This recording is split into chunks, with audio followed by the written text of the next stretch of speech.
안녕하세요. 정신과 전문의로 일하고 있는 30대 여자입니다. 정신과 의사를 바라보는 세상의 선입견 중 가장 제 머리를 아프게 한 건 바로 사람의 심리에 관해 전문가니까 인간관계에 있어서 힘들 일은 없겠다였어요. 근데 중이 제 머리 못 깎는다고 하잖아요. 아니, 오히려 내가 사람의 정신을 치료하는 사람이라는 생각에 인간관계에 있어서 특히나 나와 밀접하게 가까운 사람들과의 관계에 있어서 딜레마에 빠지는 일이 종종 일어나는 것 같습니다. 감정을 치유하는 건 내가 겪은 일을 발언함으로써 내 경험을 언어화, 즉, 이러이러한 사건이다 이름을 붙이고 그 사건을 타인이 받아들임으로써 안정감과 지지를 얻으면서 치료가 시작이 되는데요. 오늘 사연 튜브를 통해 가벼운 마음으로 그 첫 단계를 시작해 보려고 합니다. 제가 겪은 일에 대해 이름을 붙여본다면 글쎄요. 아마 외로움과 오만 그리고 배신이라고 하고 싶네요. 거의 20년 전 일부터 돌아보려니 새삼스럽고 기분이 묘합니다.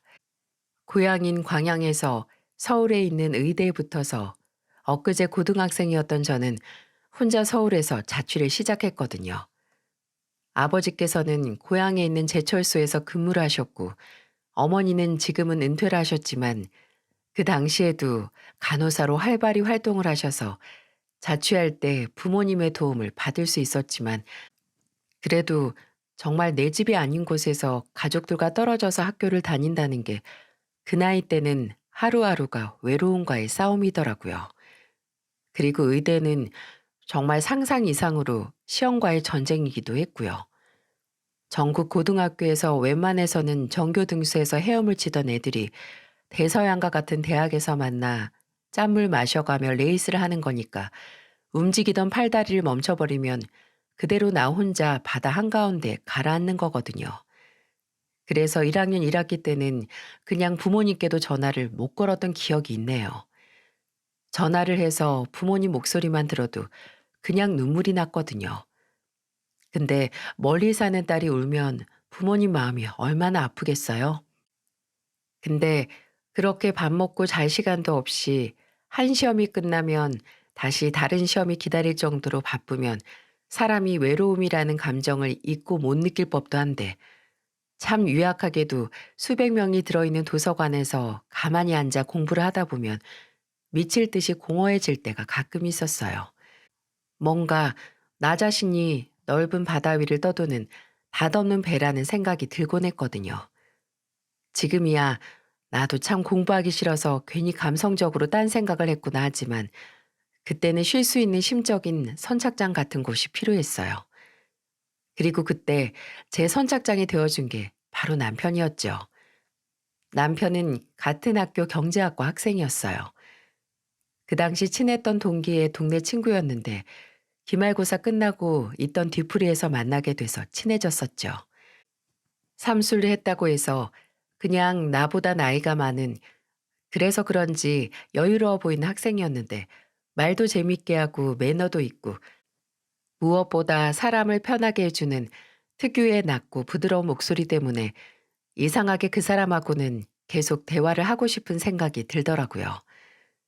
그렇게 동기를 통해서 연락처를 주고받고 공강 시간이 맞으면 만나서 밥도 몇 번 먹고 제가 있는 건물로 남편이 커피를 사서 오고 제가 도서관에서 새벽까지 공부를 하면 남편도 그때까지 공부를 하고 저를 집으로 데려다 주는 걸 반복하다가 연인 사이까지 이어질 수 있었어요.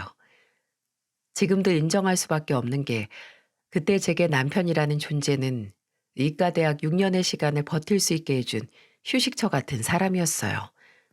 물론 저도 남편이 사귀고 나서 얼마 안 돼서 군대 갔을 때 2년 동안 제 공부하고 인생 살면서 기다려주고 시험 기간이면 지인들 통해서 따로 기출문제 가져와주고 세무사 시험 준비할 때 면접 연습 도와주고 서로가 서로의 꿈과 미래에 도움을 주는 관계이기도 했고요. 근데 프로이트가 이런 말을 했어요. 정신은 빙산과 같아서 정작 보이는 건 전체의 7분의 1도 채 안 된다고요. 사람도 그랬네요. 이제와 생각해보면 저도 이 사람을 다 안다고 생각을 했지만 정작 내가 아는 부분은 고작 7분의 1이었고, 그걸 이 사람의 모든 것이라고 착각을 해서 연애를 하고 결심까지 결심했던 거였어요. 저는 원래 오래 만났다고 해서 그 관계가 다 결혼으로 이어지지 않고 시간과 감정은 항상 비례하지 않는다고 생각했던 사람이었어요. 그런데 제가 졸업을 하기 전부터 남편은 제가 주말에 고향에 간다고 하면 어느 순간부터 같이 가고 싶어 하던 게 기억이 납니다. 아마 남편이 군대를 제대하고 나서일 거예요. 처음에는 아니다. 나 혼자 갔다 올게. 공부나 더 해라 하고 혼자 갔었는데 나중에는 그런 제 거절을 서운해 하더라고요. 제 가족을 만나보고 싶다는 말을 하면서 말입니다. 뭐, 그때 벌써 연애를 한 지 군대 갔던 걸 포함해도 4년 정도 돼가고 있었고, 저도 마냥 가벼운 마음으로 만나는 건 아니라서, 그럼 부모님께 말씀드릴 테니까 다음 주말에 같이 가보자고 했었어요. 벌써부터 딸과 딸의 남자친구를 마주한 부모님 사이에서 어색함을 떨쳐내려고 아무 말이나 하는 게 상상이 돼서 기력이 빠지는데 의외로 남편은 지 혼자서도 저희 부모님을 잘 상대를 하더라고요. 잘 웃고 싹싹하게 말도 잘하고 저희 아버지께서 주책맞게 이런 말을 해도 한술 더 뜨는 여유도 보이더군요. 야, 기영이 친구 술을 좀 하는데 나는 우리 한나 사윗감으로 술 잘 먹는 남자는 별론데. 아유, 무슨 말씀이세요, 아버님. 당연히 아버님 장녀 모셔갈 각오를 했으면 술하고 멀어질 각오도 해야죠. 저 사위로 받아주시면 제가 이 술은 아버님 앞에서만 마시겠습니다. 이후에도 정말 자연스럽게 저희 부모님과 안부 연락을 주고받는 사이가 됐고 부모님이 서울로 오시면 다 같이 식사도 하게 됐어요. 그때부터 말은 안 했지만 이러다가 이 사람이랑 결혼할 수 있겠다 이런 생각이 들더라고요. 아주 자연스럽게 남편이 저희 부모님과 가까워지면서 우리가 결혼할 사이라는 게 기정사실화되는 길로 빠졌다고나 할까요?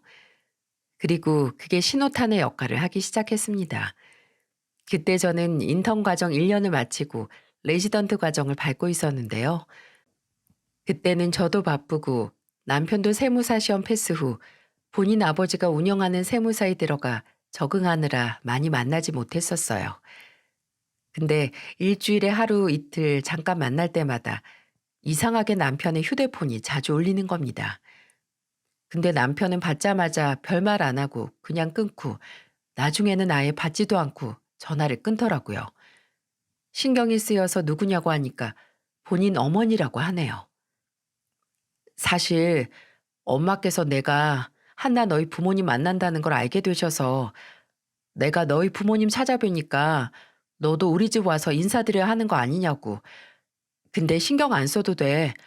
너 지금 너무 바쁘기도 하고 우리 엄마가 원래 성격이 사람 만나는 거 좋아하시는 분이라 내가 아직은 아니라고 설명 잘할 테니까 너는 걱정하지 마. 이때 신경 안 써. 걱정 안 할게. 라고 할 사람이 얼마나 될까요? 이미 남편이 저희 부모님을 만났는데 저는 어떻게 모른 척을 해요? 이미 의무가 생긴 것 같은데. 그래서 남편에게 괜찮으니까 부모님께서 괜찮은 날을 잡으시면 인사드리러 가겠다고 했는데 남편이 극구 말리는 겁니다. 본인은 정말 원해서 우리 부모님을 만나는 거고 저는 바쁘고 지금 나 만날 시간도 없지 않냐고 나중에 전공의 시험 다 끝나고 그때 가서 보자고 하더라고요. 그때는 남편이 병원에서 거의 살다시피 하는 저를 위한 배려라고 생각했는데 전공의 시험에 합격한 후 남편이 제게 프로포즈를 해서 결혼을 준비하게 되면서 어쩌면 저건 배려가 아니라 남편의 큰 그림이 아니었을까 하는 의심을 하게 됐습니다. 시어머니께서 인사를 하러 간 저를 보고 처음 한 말씀이 바로 이거였거든요. 어머, 저번에 봤던 것보다 살이 좀 빠져 보이네. 일이 힘든 거야? 아니면 웨딩드레스 입으려고 살 빼는 거야? 다시 한번 말하지만 저는 그날 시어머니와 처음 만난 거거든요. 근데 시어머니의 말씀은 저를 의아하게 만들었고 그건 시아버지도 남편도 마찬가지였어요. 엄마, 한나 본 적 있어요? 언제요? 아니, 내가 우리 아들이 7년 동안이나 만나면서 안 보여주는 그 잘난 아가씨 얼굴 너무 궁금해서 한 달 전인가 일한다는 병원에 가서 얼굴만 좀 보다 왔지. 근데 보니까 얼마 바빠 보이지도 않는데 그렇게 비싸게 굴었어? 내 아들은 저 먼 전라도까지 데려갔으면서. 아니, 어차피 보게 될 거 뭐하러 새아가 일하는 데까지 갔어? 뭐 어때? 하도 안 보여주고 꽁꽁 감춰둬서 뭐 그만한 이유가 있나 하는 생각에 얼굴만 보고 온 거지.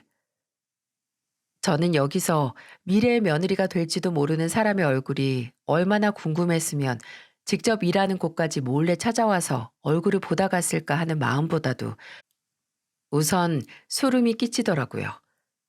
시아버지 말씀처럼 제가 어차피 남편과 결혼을 하게 되면 언젠가는 만날 것을 그걸 못 참고 엄연히 내가 일하는 직장에 와서 얼굴만 염탐하고 갔다는 게 좀 이해가 가지 않더라고요.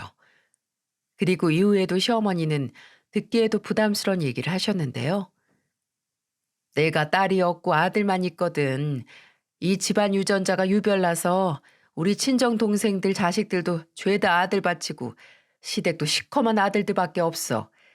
그래서 딸 데리고 여기저기 돌아다니는 친구들 보면 참 부러웠는데 이제 우리 한나랑 하면 되겠다. 엄마, 한나 되게 낯가려요. 쉽지 않을걸요? 그냥 나랑 다녀요, 나랑.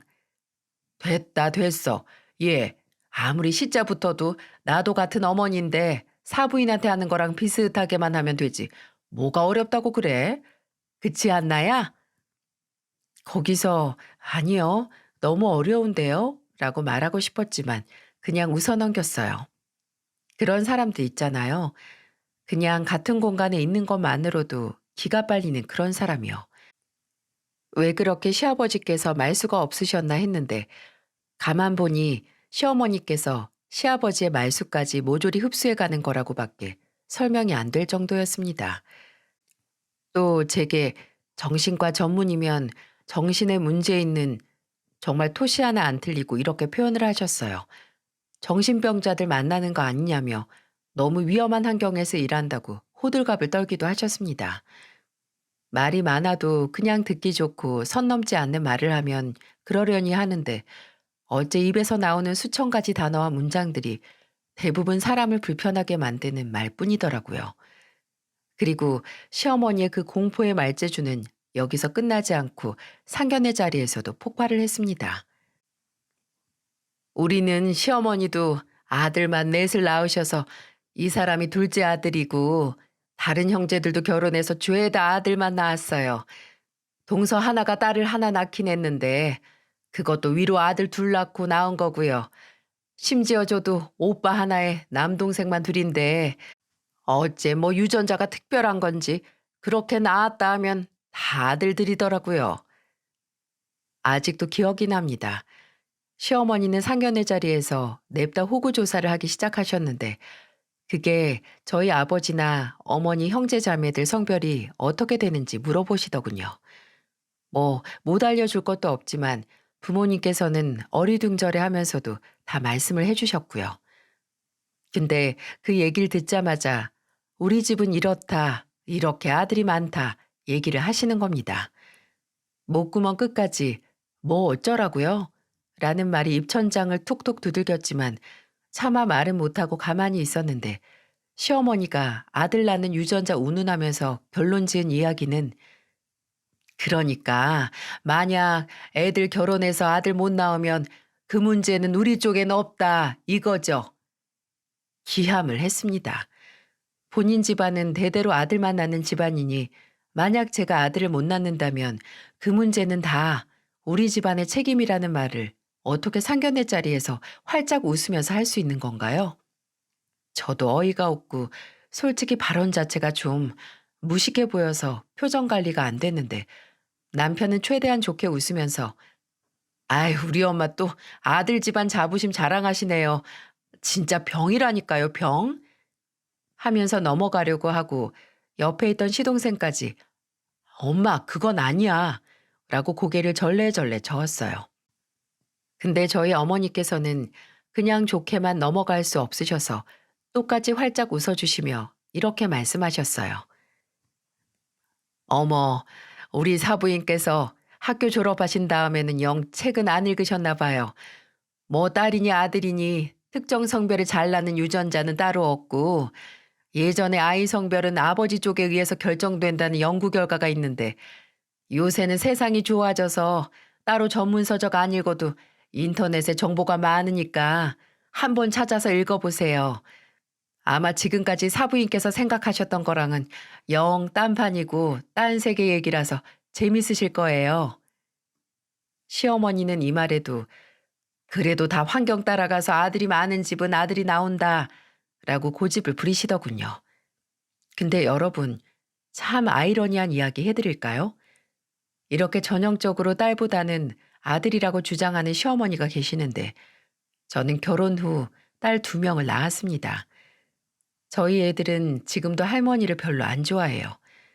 어렸을 때부터 할머니한테 기집애라는 소리와 엄마 배에 두고 온 거 달고 나와라 라는 소리를 듣고 자랐는데 할머니를 좋아할 수가 없었죠. 그래서 둘째 낳은 다음에는 시댁에 애들 데리고 자주 찾아가지 않았어요. 어쩔 수 없이 명절이나 가야 할 날이면 일부러 친정에 먼저 가서 애들 친정에 두고 시댁으로 갔는데 시어머니가 왜 애들 안 들여오냐고 하면 어머님이 하도 손자 얘기를 해서 애들이 스트레스를 받는다 라고 말한 적도 있었습니다. 그럼 시어머니는 그러게 왜 달고 태어나야 할 걸 안 달고 태어났냐? 라고 하셨고 한 번은 제가 너무 화가 나서 어머님도 안 달고 태어나셨고 저도 안 달고 태어났는데 멀쩡히 잘 살잖아요. 라고 했었네요. 제 결혼 생활 동안 시어머니와 어떤 관계를 쌓으며 살았는지 조금 예상이 가시죠? 근데 더 어처구니가 없고 사람이 어찌나 이렇게 야같지 싶은 게 시어머니께서는 아들 못 낳는 며느리는 창피하고 꼴보기 싫어도 의사인 며느리는 어쨌든 데리고 다니며 자랑하고 싶으셨나 봅니다. 저희는 제가 큰딸을 낳으면서 관계가 틀어졌는데 그전에는 저도 시어머니 성격에 맞춰서 살았어요. 결혼 전 시어머니께서 말씀하셨던 것처럼 저를 정말 많이 불러내시고 집에 찾아도 오셨거든요. 저는 원래 주말에는 아예 집에서 충전을 해야 하는 극내향인이지만 그래도 결혼 초이고 시어머니께서 만나서 맛있는 거 먹고 놀자고 부르시는 거니 마다하지 않고 좋은 마음으로 나갔습니다. 근데 이상하게 시어머니가 나오라고 만나자고 하실 때마다 친구분을 하나둘 데리고 나오시는 거예요. 처음에는 그냥 내 친구가 고민이 있다는데 하고 시작을 하시다가 나중에는 친구 대여섯 명을 제게 만나게 하시더니 심리적으로 문제가 있는 거 하나하나 진단을 내려주고 상담을 해달라는 거예요. 저는 엄연히 면허가 있는 의사고 그걸로 돈을 버는 사람인데 시어머니는 제가 며느리라는 이유로 공짜로 친구들 상담을 시켜주고 주변 친구들로부터 역시 의사 며느리 둔 사람은 다르네. 좋겠다, 좋겠어. 이 말을 듣고 싶었던 거예요. 이게 점점 심해져서 나중에는 평일 주말 시간 상관없이 전화까지 해서 저를 바꿔주기까지 해 미칠 노릇이었죠. 한나야. 내가 잠깐 내 친구 좀 바꿔줄게. 이 친구가 너한테 물어볼 게 있거든. 내 며느리 받아봐. 정신과 의사야, 의사. 대충 자기가 지금 문제인 것 같은 걸 말해. 그럼 얘가 다 알아서 말해줘. 짚고 넘어가자면 제 환자가 아닌 사람에게 대충 상황 설명만 듣고 진단을 내릴 수 없습니다. 굉장히 위험하고 면허를 가진 의사가 할 짓도 안 되고요. 그리고 솔직히 상담한다고 하는 말들도 진짜 정신의학적 진단이나 검진이 필요한 문제도 아닌 푸념이 대부분이었고요. 그래서 그냥 듣고 공감해주고 이런 문제는 누구와 이런 대화를 해봐라. 이 정도의 솔루션만 드리거든요. 근데 여러분도 아시겠지만 누군가의 한맺은 푸념을 듣는 것처럼 에너지가 소비되는 일이 없습니다. 시어머니 덕분에 저는 정말 쉬는 날 하나 없이 병원에서 퇴근을 해서도 시어머니와 시어머니 친구분들을 상대해야 했던 겁니다. 남편은 내가 어머니께 이야기하겠다. 진짜 왜 그러시는지 모르겠다고 화도 내고 제게 그냥 전화를 받지 말라고 했지만 그렇다고 문제가 해결되면 벌써 해결됐었겠죠. 그래서 하루는 아예 마음을 굳히고 지금까지 제가 시어머니 친구분들을 만났던 날짜와 받았던 전화를 대충 시간을 계산해서 정리를 해봤어요. 그리고 사진으로 찍어서 시어머니께 문자를 보냈죠. 당연히 문자를 보내고 몇 분 지나자마자 바로 전화가 왔었고 저는 태연하게 전화를 받았습니다. 시어머니는 황당한 목소리로 말씀하셨죠. "얘, 이게 뭐니? 너 나한테 무슨 영수증 보냈니?" "아, 보셨어요? 아무래도 어머님 친구분들께서 가지고 있는 문제가 대충 얘기 듣고 넘어갈 문제가 아닌 것 같더라고요. 그래서 정식으로 제 환자 명단에 올려서 상담을 하고 싶은데 그럼 지금까지 했던 상담 내용에 이어서 해야 하잖아요. 그래서 이전 진료도 시간으로 계산을 해서 진료비 한번 정리해 봤어요. 그럼 나나 내 친구들한테 이 돈을 내라 이거야?" "어머님, 제가 어떻게 어머님한테 돈을 받아요. 그냥 친구분들만 주시면 돼요. 그거 입금되는 순으로 제가 본격적으로 상담 진행할게요." 진짜 정이 훅 떨어지는 게 돈 얘기가 나오니까 저를 안 불러내시더라고요. 참나. 그 후에는 오히려 제가 먼저 "어머님 친구분들 요즘 어떠시대요? 다 같이 모이기 어려우시면 따로 저희 병원에 오라고 하세요." 라고 해도 시어머니는 묵묵부답 그냥 "어? 그래 뭐 시간 되면." 하고 얼버무리더니 아무 말도 안 하셨고요. 그 후에는 제가 큰딸을 낳고 나서 본격적으로 사이가 안 좋아졌어요. 어차피 시어머니께서는 결혼 전부터 유전자니 아들 낳는 집안이 운운해서 제가 딸을 낳았을 때 어느 정도 마음고생을 할 거라는 생각을 하긴 했어요. 근데 제가 결혼 생활 10년 동안 가장 충격적이었던 건 늘 시어머니가 손녀라고 차별하던 딸들 문제로 남편과 싸우게 될 줄 몰랐다는 거예요. 제가 애들을 시댁에 데리고 가지 않았던 건 시어머니께서 정말 눈에 띄게 애들에게 여자 그리고 기집애라고 막말을 하셨기 때문이에요. 시동생은 제가 남편과 결혼하고 나서 2년 뒤에 혼전 임신으로 결혼을 했는데 아들 하나를 낳았거든요. 근데 시댁에 애들을 데리고 가기만 하면 조카와 제 딸들을 그렇게 차별하시는 겁니다. 제 딸들은 저거 쟤, 기집애, 여우 불려시 이런 호칭으로 부르시면서 조카는 우리 손주, 우리 아기, 도련님, 왕자님 이렇게 부르시고요. 남편도 한 번 시어머니께서 제 큰딸에게 손자 먹게 물 좀 떠오라는 심부름을 했을 때 화를 낸 적이 있었어요. 다행히 시아버지께서 우리 강아지들, 우리 공주님들 하면서 예뻐하시긴 했지만 시어머니 때문에 애들이 시댁 가는 걸 스트레스 받아 해서 점점 애들을 안 데리고 갔어요. 근데 남편이 그건 아니라는 식으로 나오는 겁니다. "그래도 가족들 다 모이는데 어떻게 우리 지윤이랑 지서만 안 데리고 가?" "애들이 할머니 보기 싫다고 할머니가 도영이랑 차별한다고 가기 싫다잖아. 그럼 어떡해? 잠깐이니까 애들한테 참으라고 해?" 내가 어머니한테 말한다니까?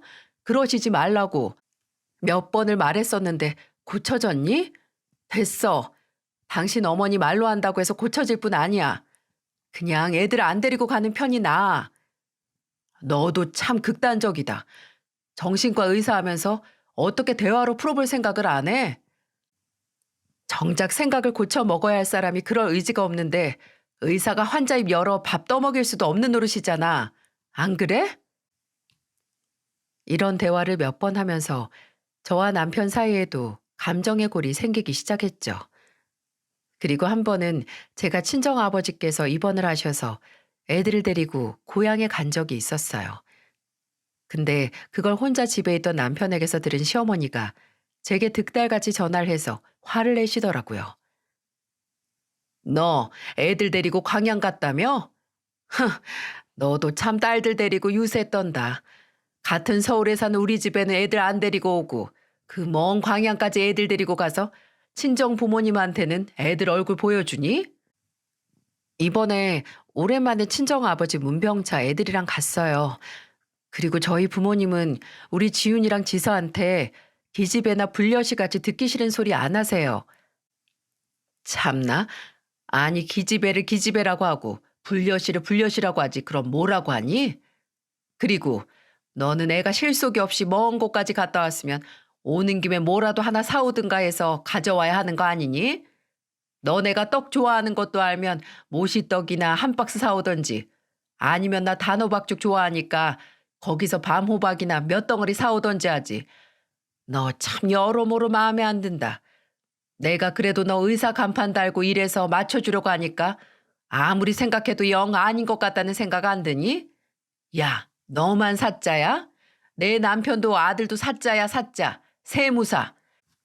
정신병자들이나 상대하는 주제에 뭐가 잘났다고 지 닮아서 잘나지도 않은 딸년들 보여줄 생각을 안 해?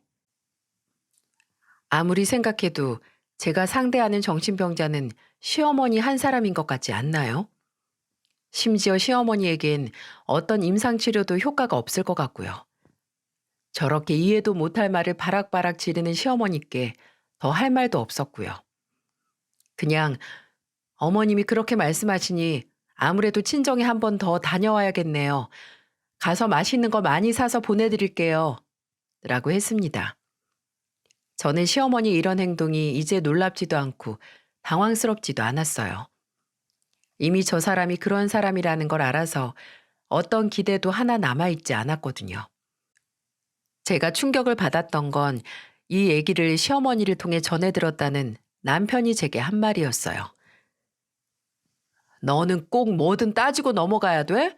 뭐 직업병이야 뭐야? 너는 항상 네 말만 맞아 직성이 풀려? 아니 우리 어머니가 손자가 보고 싶었는데 당신이 손녀딸 낳아서 좀 속상하실 수 있잖아. 아니야?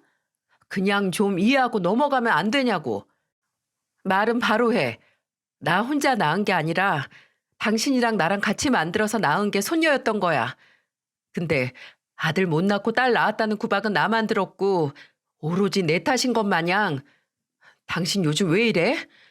예전에는 어머님이 우리 애들 손녀라고 뭐라고 하는 거 누구보다 싫어하고 화도 냈잖아. 왜 갑자기 어머님을 두둔하고 나서냐고. 네가 우리 어머니랑 나까지 싸잡아 죄인 취급하는 게 넌더리가 나서 그런다. 넌더리가. 확실히 제가 첫째를 낳았을 때부터 남편이 저와 시어머니 사이에서 중재를 하느라 힘들긴 했을 겁니다. 그걸 모르는 건 아니에요. 근데 그렇다고 제가 남편을 탓하거나 남편 앞에서 시어머니 욕을 한 것도 아니었어요. 말 그대로 그냥 남편의 피해 의식이었던 겁니다. 괜히 본인 어머니 행동이 창피하고 제게 미안해서 집단에는 본인을 보호할 보호막, 즉 방어 기제를 만든 거죠. 뭐 시어머니께서 결혼 생활 내내 남편이 제게 미안해할 일을 만드셨으니 방어 기제를 만드는 것도 이해가 가지만 그렇다고 저를 탓하면 안 되죠. 이때까지만 해도 남편의 피해의식 때문에 다툼이 늘어간다고 생각을 했는데 남편에게는 다른 이유도 있었다는 걸 나중에 돼서야 알게 됐습니다. 첫째가 9살이었을 때였어요.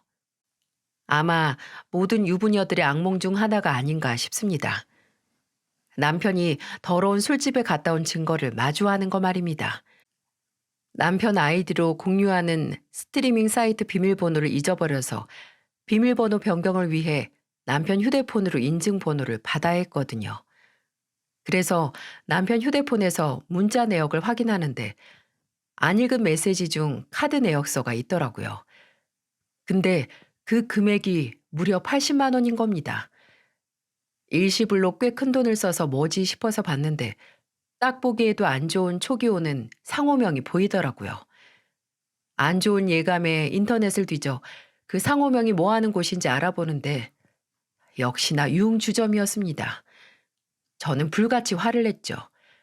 다른 사람도 아닌 당신이 딸도 둘이나 있는 인간이 이런 곳에 가다니요. 무슨 생각이냐, 돌았냐, 이것도 엄연히 바람인 거 아니야 하니까 뭐라고 하는지 아세요? 예민하게 굴지 마. 명색의 정신과 의사가 왜 본인 감정을 컨트롤 못해? 어이가 없더라고요. 뭘 잘했다고 저렇게 건방을 떠는지 헛웃음만 났습니다. 남편은 다 일의 연장이었다고, 큰 고객이 와서 접대하느라 갔다고, 내가 사회생활 안 하는 걸 원하냐, 궤변을 늘어놓으며 오히려 당당하게 나오길래, 아, 그래? 그럼 당신 사무실 대표님도 허락한 일이겠네? 했습니다. 그리고 저는 남편 사무실 대표에게 이 일을 알렸고요. 바로 시아버지요. 시아버지는 분노하셨죠. 이런 업무 시킨 적 없다고, 언제 우리 사무실이 이런 불법업소에서 고객을 접대했냐 하시며 남편에게 주셨던 법인카드를 뺏으셨어요.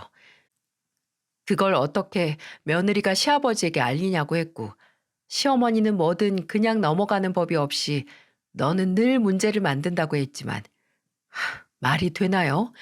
처음부터 이 문제를 누가 만들었는데요? 저는 이미 이때부터 남편과의 이혼을 생각하고 있었어요. 그래서 바로 시아버지에게 가서 말할 수 있었던 거였고, 그 후로 거의 집에서는 말도 잘 안 하는 사이가 됐지만, 그렇다고 바로 입 밖으로 먼저 이혼 이야기를 하지도 못했습니다. 지금 와서 생각해보면 결혼한 수많은 여성들이 저지르는 오류를 저도 저지른 거였어요. 바로 내 선택이 잘못됐다는 걸 인정해야 할 때 인정하지 못하는 그런 오류 말이죠. 남편이 시어머니가 제기하는 잘못들을 축소시켜서 본인의 죄책감을 덜려는 것처럼 저도 남편과 저 사이에 일어난 일을 그냥 지나갈 수 있는 일인가, 시간이 해결해 주나 하는 생각으로 유보시켰던 겁니다. 엄연히 남편은 제가 고른 사람이고 이런 사람과 결혼을 한 건 제 선택이었으니까요. 하지만 내 곁에 있는 사람이 잘못된 사람이고 이혼 또한 내 선택이라는 걸 알게 되는 결정적인 계기가 있었습니다. 남편은 법인카드를 뺏겼어도 정말 매일같이 술을 마시고 들어왔어요. 근데 거슬린 건 남편이 술에 취해 들어오는 날이 늘어간다는 게 아니었습니다. 바로 휴대폰, 그 휴대폰이 문제였어요. 어느 순간부터 샤워를 할 때도 휴대폰을 들고 들어가는 게 눈에 들어오더라고요. 아니, 샤워하면서 휴대폰을 붙들고 있는 것도 아닌데 왜 들고 들어가는 건지 이해가 가지 않았죠. 그리고 딸들이 게임을 한다고 휴대폰을 하려고 하면 미친 사람 마냥 펄쩍 뛰면서 아빠 폰은 장난감 아니라고 했지? 라고 버럭 화를 내기 시작했다는 거예요. 누가 봐도 휴대폰에 뭔가 숨기는 사람처럼 말이에요. 하루는 또 술에 취해 들어왔을 때 도저히 궁금증을 참지 못하고 남편의 휴대폰을 확인했었어요. 근데 딱히 앨범이나 통 내역에 다른 이상한 이름은 보이지 않았네요. 그래서 그냥 아무것도 아닌가 보다 하고 찝찝한 기분이 가시지 않고 있는데 몇 분 뒤 남편 휴대폰으로 시어머니께 전화가 오기 시작했어요. 대신 받을 생각이 없어서 그냥 무시했는데 진동이 그친 다음에도 다시 한번 시어머니 이름으로 전화가 왔고 또 부재중 전화가 남은 후에 연달아 시어머니에게 문자가 왔습니다. 그때가 밤 12시가 넘은 시간이었는데 왜 굳이 이 시간에 이렇게 연락을 하시나 싶은 생각이 들었고 저는 시어머니께서 남편에게 보낸 문자 내역을 확인했어요. 그리고 이 인간들 참 무궁무진하게 사람 뒤통수를 치더라고요. 제가 기억하고 있는 문자 내역을 그대로 적어드리겠습니다. 또 술 마시고 있니? 작작 마셔. 그러다 골병 든다. 술이라도 안 마시면 그 집 구석에 어떻게 들어가요? 그냥 여기 와서 자. 내일 엄마가 해장국 끓여줄게. 너 그렇게 걔 보기 싫어서 밖으로 나돌면서 술이나 마실 거면 그냥 이혼해라. 이혼하고 선 봐서 재혼해. 나도 걔 영 마음에 안 들었어. 꼴에 의사라고 아는 척하고 병원 개업 못하고 남의 병원에서 월급 받는 주제에 말이야. 갑자기 무슨 재혼이에요? 너 순길이 이모 알지? 그 이모 조카가 이번에 이혼했다더라. 35인데 음악하고 대학원 나와서 지방에서 교수한대. 사진 보니까 순하게 생겼어. 한낱 그것하곤 달라요. 여자가 가방끈 길고 배운 거 좀 있다고 뭐든 이겨먹으려는 것보다 그냥 명함 하나 팔 직업 있는 게 나아. 엄마가 내일 순길이 이모한테 말해볼까? 기영아, 자니? 마음대로 하세요. 저 아직 술자리에 있어요, 엄마. 그래, 그럼 엄마가 순길이 이모한테 말해서 자리 잡아볼게. 여기까지 시어머니와 남편이 나눈 문자 내용이었고, 몇 시간 후에 시어머니가 부재중 전화를 남겨두신 거예요. 그리고 마지막에 순길이 이모랑 연락했다고 다음 주 토요일 2시에 논현동에 있는 레스토랑에서 얼굴 한번 보고 오라는 문자가 두 통 날라온 거고요. 이혼, 재혼, 맞선? 이게 믿어지시나요? 아무리 정 떨어지고 마음이 떠났어도 저랑 이 사람이랑 결혼한 지 10년이에요, 10년. 애 둘 낳고 10년 살았으면 적어도 이혼하기 전에 재혼할 상대랑 선보는 게 아니라 저랑 관계를 먼저 정리해야 하는 거 아닌가요? 그게 10년 함께 산 사람에 대한 최소한의 예의 아니냐고요. 근데 남편에게 저는 그런 예의도 차릴 존재도 아니었다는 겁니다. 그저 어차피 남편은 딱 그 정도의 인간이었던 거예요. 제가 저 스스로 그 사람과 함께 해온 시간, 추억, 좋았던 기억으로 그 사람을 제 삶에 있어서 좋은 사람으로 만들었던 것일 뿐, 실상 다 벗겨놓고 보면 딸과 아내가 있어도 밖에서 여자를 끼고 술을 먹고 뒤로는 다른 여자를 만나 새 인생을 시작할 준비를 하는 그런 남자였던 겁니다. 어차피 여기까지 왔는데 대화가 무슨 소용이겠어요? 이 인간이 바랐던 것처럼 그냥 이혼만이 제게도 최선이고 답이었으니까요. 근데 할 때 하더라도 대체 다음 주 토요일에 어떤 사람을 만나는지는 알아야겠더라고요. 억울함 없이 이혼을 하기 위해선 그 인간이 결혼 중 재혼할 사람을 만났다는 증거도 잡아야 했고요. 그래서 저는 남편과 시어머니의 문자 내역을 제 휴대폰으로 찍었고 시어머니가 마지막에 보낸 약속 시간과 장소도 찍었습니다. 그리고 토요일만을 기다리며 속으로 혼자 지난 10년을 정리했죠. 그리고 토요일이 됐을 때 아침부터 남편은 출근하는 것처럼 씻고 정장 입고 나갈 준비를 하더라고요. 저는 애들이랑 나갈 준비하면서 일부러 친정에 가는 척 연기를 했고요. 실상은 근처에 사는 제 친구에게 애들을 맡기고 재혼 상대 만나러 가는 남편을 쫓아갔고요. 분위기 좋은 레스토랑에서 남편은 먼저 도착해 꼴에 긴장한 것 마냥 찬물 마시며 기다리고 있었고 저는 모자 푹 눌러쓰고 떨어진 자리에서 휴대폰을 움켜쥐고 있었어요. 재혼 상대로 올 상대방 여자가 나타나면 바로 사진을 찍어야 하니까요. 15분 정도 지났을 때 그 상대 여자로 보이는 사람이 남편 앞으로 왔고 둘은 활짝 웃는 얼굴로 인사를 하며 자리에 앉았습니다. 그때 이상하게 심장이 터질 것 같았어요. 물론 미행과 염탐을 하는 중이라서 들킬까봐 두근거린 것도 있지만 사진을 찍다가 문득 남편 맞은편에 앉은 여자가 낯이 많이 익다는 생각이 들더라고요. 머리나 옷 스타일이 다르고 화장을 해서 처음에는 못 알아봤지만 이럴 수가. 저는 그때의 떨림을 아직도 잊을 수 없습니다. 사실 그 전에 시어머니와의 갈등이나 남편의 이상 행동들은 문제가 아니었어요. 이게 바로 제가 이곳에 사연을 보내게 된 결정적인 이유이기도 했고요. 저는 말 그대로 입안에서 평소에는 잘 쓰지도 않는 대박이란 탄성어가 터져나왔고 저는 휴대폰으로 사진 찍는 것도 관두고 입을 틀어막았어요. 남편의 재혼 상대로 나온 여자는 제가 아는 여자였습니다. 어쩌면 세상에서 누구보다 잘 아는 사람일 수도 있었어요. 그 여자는 제가 담당하는 환자였거든요. 석 달 전 이혼하고 저희 병원으로 와서 제가 상담 치료와 약물 치료를 시작한 환자였어요. 와, 이럴 수가 있나요? 마치 우주가 제게 볼장 다 보고 이혼하는 마당에 진기한 구경이나 하라고 보내준 순간 같았습니다. 그 여자는 시어머니께서 남편에게 말했던 것처럼 음악을 전공해서 지방대학 교수를 하고 있는 건 맞았어요. 맞긴 한데 이혼 전 그만두고 시간 강사였던 걸로 알고 있거든요.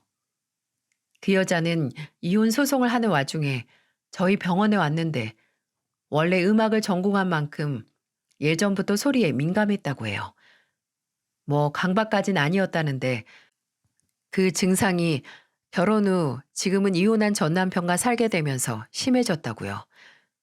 남편이 걷는 발자국 소리부터 밥 먹는 소리, 웃는 소리도 거슬리고 심지어 잘 때 전 남편이 숨 쉬는 소리 때문에 심장이 쿵쾅거릴 정도로 거슬리고 화가 나서 자는 전 남편의 얼굴을 베개로 누른 적도 있었다고 했어요. 그 후 남편이 쳐다만 봐도 화가 나고 날 뒤에서 욕할 것 같은 망상에 시달렸고 대학에서도 다른 교수들이나 학생들이 본인을 따돌리는 것 같아서 몇 번 소동을 일으켰다가 쫓겨나듯 그만뒀던 거고요. 익명이긴 하지만 환자의 정보는 의사로서 말할 수가 없어서 더 이상의 정보는 말할 수 없었지만 결과적으로 그 여자에게 양극성 장애, 많은 분들이 익히 들은 조울증 진단을 내렸어요. 상담과 약물 치료를 시작했는데 3주 정도 전에 외롭다고 누군가 만나고 싶고 빨리 재혼도 하고 싶다는 말을 해서 제가 아직은 누굴 만나는 것보다 치료를 하는 게 우선인 것 같다는 말을 했거든요. 아직 치료 효과도 다 나지 않았고 애매할 때 새로운 관계를 시작하면 아무래도 불안정한 모래 위에 성을 쌓는 거나 마찬가지니까요. 근데 그 후 예약 시간에 나오지 않더니 그렇게 연락이 끊겼었거든요. 근데 이렇게 다시 만나게 될 줄이야. 더 이상 저 꼴을 지켜볼 이유가 없어졌습니다. 저는 그대로 일어나서 곧 있으면 제 전 남편이 될 사람과 제 환자였던 사람에게 다가갔어요. 그리고 테이블 근처를 지나가는 척 하다가 남편 앞에 있는 커피잔을 툭 쓸어 넘어뜨렸어요. 어? 아, 뭐야?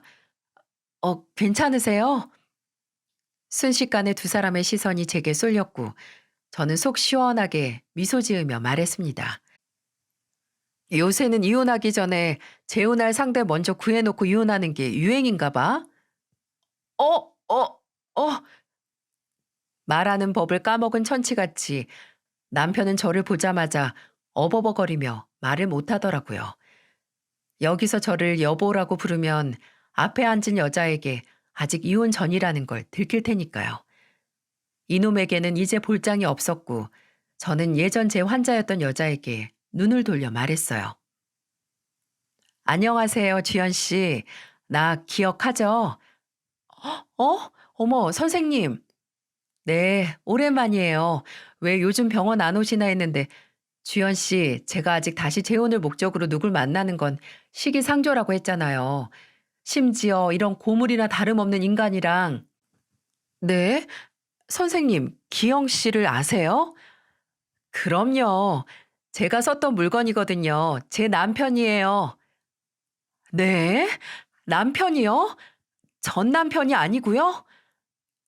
여, 여, 아니, 야, 한나야. 너 여기 어떻게 온 거야? 아니, 주연 씨랑은 또 어떻게 알고 새로 재혼할 여자 앞에서 나한테 여보라고 못하겠어?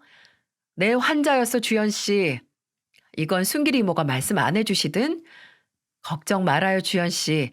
주연 씨 병명 알릴 생각도 없고, 아직 이놈하고 이혼을 안 하기도 했지만, 어쨌든 이혼을 하긴 할 거거든요. 축하해요, 재혼. 둘이서 서로 아픈 부분 잘 보듬고 이겨내길 바래요. 파이팅! 저는 두 사람 앞에서 주먹까지 불끈 쥐어들어 보이며 응원의 말을 했고 그대로 그곳을 빠져나왔습니다. 근데 뒤에서 저를 부르는 소리와 함께 남편이 제 팔을 잡아 세우더라고요. 그 여자 없는 곳에서는 다시 저를 여보라고 부르길래 나 이제 네 여보 아니라고 들어가서 새 여보한테 가라고 하고 손을 뿌리치고 집으로 돌아왔습니다. 저는 그날 찍은 사진까지 증거로 해서 바로 이혼 소송을 시작했어요. 큰애 학교 근처에 단기 임대로 오피스를 구해 애들과 함께 가서 거기서 출퇴근을 하고 애들을 케어하면서 이혼 소송을 했습니다. 소송을 하는 것보다는 합의가 더 편하긴 했을 테지만 바로 재혼하는 인간 뭐가 이뻐서 무슨 정으로 합의를 해주나요? 소송까지 해서 위자료랑 양육권을 받는 게 낫죠. 시어머니께서도 친구 조카랑 아들을 재혼시키는데 소송이 길어지면 남들 보기 부끄럽다고 질질 끌지 말고 조건 맞춰서 얼른 이혼하라고 했고 저는 요구했던 위자료와 함께 양육권 그리고 절반의 재산 분할을 받을 수 있었습니다. 끝까지 꼴 보기 싫었던 게 그 인간 이혼 소송이랑 재혼 준비랑 동시에 했던 거 아세요? 주변 사람들이 제가 이혼한다는 소문과 그 인간 재혼 청첩장을 봤다는 소문이 들린다고 하는데 환장하겠더라고요. 그렇게 유난을 떨더니 전 남편은 이혼 후 바로 그 여자와 재혼을 했고 부끄러운 것도 모르고 재혼식까지 치렀더라고요. 조정 기간 중 재판장에서 마주쳤었을 때 제가 그 인간한테 그런 말을 했거든요. 앞으로 당신이랑 살 환자의 전 담당 의사로서 말하는데 조심해. 최대한 몸 사리고 살아. 참나? 야, 구질구질하다. 그건 미련이냐 질투냐? 내가 알아서 잘 살 테니까 당신 앞가림이나 잘해. 그래, 잘 살아라. 아, 잘 때 특히나 조심하고 숨 죽여서 자고 코 골고 잘 것 같은 날에는 침대 위에 베개 다 숨겨놔. 알았지? 그때 아마 제 얼굴이 엄청 얄미웠을 거예요. 제가 생각해도 얄밉게 웃었거든요. 근데 그렇게 알아서 잘 살 테니까 제 앞가림이나 잘 하라고 말했던 그 인간. 재혼하고 2달도 안 지나서 제게 연락을 해왔습니다. 그 인간이랑 관련된 번호는 다 차단해서 휴대폰이 아니라 병원으로 전화를 했더라고요. 그 인간이 전화를 받자마자 한 소리가 뭔 줄 아세요? 야, 나 좀 살려줘. 걔 대체 뭐가 문제야? 무슨 정신병이길래 사람 이렇게 못 살게 해? 아무리 보호자라고 해도 환자 개인정보를 누설할 수 없는데 환자 동의 받으셨어요? 한나야, 나 지금 진지해. 진짜 미쳐버리겠다니까? 나 자고 있으면 밤마다 옆에 서서 지켜봐서 자다가 심장마비 걸릴 뻔한 적이 한두 번이 아니고 내가 바람 피운다고 지 욕하고 다니고 소문내고 다닌다고 하고 하루는 기분이 좋아서 방방 뛰다가 또 하루는 방 안에 틀어박혀서 안 나와. 대체 뭐야? 너 왜 나한테 먼저 말 안 해줬어? 내가 그걸 왜 말해줘야 돼? 너랑 재혼할 사람인데 네가 잘 알아보고 결혼했어야지. 그러니까 연애 7년 결혼 10년을 해도 뒤통수 맞고 이혼하는데 무슨 배짱으로 얼굴 본 지 몇 달 되지도 않은 사람이랑 재혼을 해. 내가 분명 조심하라고 했지? 그거 무시한 거 너야. 그럼 그냥 받아들이고 살아. 어쩌겠니? 부부끼리 사랑으로 이겨내야지. 보호자분이 환자분 잘 설득해서 다시 치료를 받게 병원에 보내시든 손잡고 가시든 하세요. 끊겠습니다. 한나야! 한나야! 저는 그렇게 전화를 끊고 몇 주 정도 계속 전 남편이 연락을 해와도 모두 무시했습니다. 저는 이미 제가 당한 배신과 상처를 회복하는 중이었고, 그러려면 그 상처를 준 인간과의 접촉은 독이었거든요. 과거로 넘겨야 할 사람에게 계속 휘둘릴 수는 없으니까요. 저는 그 후로 병원도 옮기고 내년에 제 이름을 건 병원을 개원을 목표로 살고 있습니다. 솔직히 이혼 후에는 내가 과연 다시 환자들을 만나고 그 사람들을 치료할 수 있나 많은 고민을 했어요. 제 마음이 이렇게 너덜너덜해졌는데 누가 누굴 치료한다고 나설 수 있을까 하는 고민을 했었죠. 근데 어쩜 이런 사건으로 인한 상처와 상처를 극복한 경험이 내가 치료를 해야 할 누군가에게 다가갈 수 있는 힘을 줄 수도 있다는 생각이 들더라고요. 칼 로저스라는 심리학자는 누군가와 오랜 대화를 나누고 특별한 관계를 맺으면서 치유받은 느낌을 받았다면 이는 믿을 수 있고 개방적이고 솔직한 상황에서 두 사람 사이에 상호작용이 일어난 것이라고 했습니다. 상대방이 아마도 어떠한 판단도 내리지 않은 채 온전한 관심을 기울이며 당신의 말을 들어주었기 때문이라고요. 제가 겪은 사건은 제게 어떠한 선입견과 판단도 믿을 수 없는 것이라는 걸 알려주었어요. 나와 가장 가까운 자리에서 10여 년을 함께한 사람도 내가 다 알지 못했는데 잠깐 만난 내 환자들을 제가 어떻게 판단할 수 있겠어요? 제가 할 수 있는 건 객관적인 검사로 인한 결과와 입증된 치료 방법을 따르는 거. 그리고 앞으로 그 어떠한 선입견과 판단을 하지 않고 환자를 있는 그대로 받아들여 경청해서 믿음을 주는 태도가 될 겁니다. 어쩌면 이번 사건이 저를 더 좋은 의사로 만들어주진 않았나 싶네요. 속 시원하게 개원해 내듯 말하고 나니까 속이 시원하네요. 종종 치료보다는 그저 대화만을 원하는 환자들이 있는데 그 환자들의 마음을 온전히 이해할 수 있을 것 같아요. 제 이야기를 있는 그대로 들어주신 여러분께 감사드립니다. 아마 매일 이렇게 사연 튜브를 들어주시는 여러분께서도 하루에 한 명씩은 꼭 누군가의 마음이 치유되는 과정을 함께 하신다고 생각합니다. 앞으로도 사연 튜브가 상처 입은 사람들의 마음을 치료해주는 그런 유튜브 채널이 됐으면 좋겠습니다.